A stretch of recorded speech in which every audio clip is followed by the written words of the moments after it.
Sa sobrang pagka-disappoint niya at pagka-dismaya niya, tumiwalag na siya bilang DDS.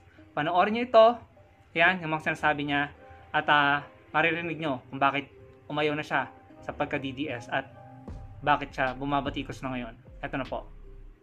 Ganito yung tunay na matalino, namumulat, bravo.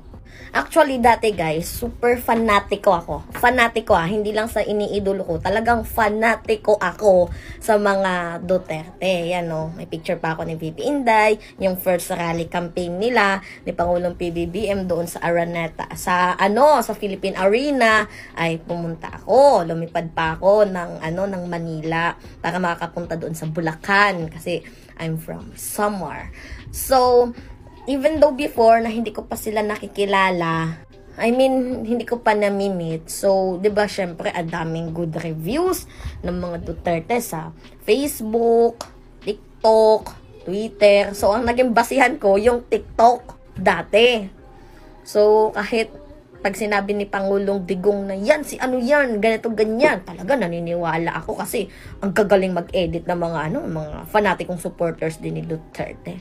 Pero sabi ko sa isip-isip ko, parang there must be something wrong Sabi ko, hindi na to para sa bayan Super fanatiko na ako to the point na hindi ko na nakikita yung kanilang kamalian. And then, I did my own research. So, dati, yan, binoto ko yan, si BP Inday. And then, nung mga siguro 6 months na ata akong anti-Duterte ngayon. Kasi, guys, hindi ko na gusto. Ang pangit pala. At lalong lumala yun, guys, sa issue ng confidential funds. Tapos, hindi siya nagsasalita sa West Philippine Sea. Oh my goodness. Anyway, nakilala ko yung tunay na ugali ni Vice President Sara Duterte nung simula na ma-demote si Gloria Macapagal Arroyo as a Senior Deputy Speaker sa Deputy Speaker.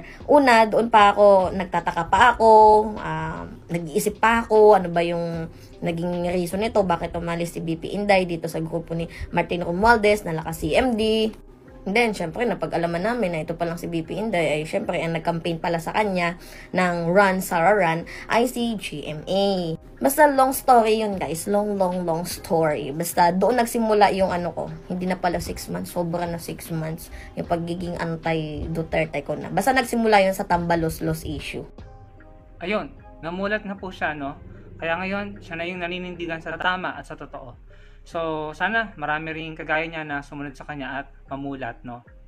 So, ano pong masasabi niyo dyan? Siya po ay dating DDS. Narinig niyo mismo directly from her. At inamin niya na dati naniniwala lang sila kahit anong sabihin until such time na na-realize niya na mali, no? So, ano pong masasabi niyo sa mga sinabi niya, sa mga narinig niyo? Comment niyo lang po sa baba. Huwag niyo pong kalimutang i-like ang video natin and I'll see you again on my next video. Salamat po.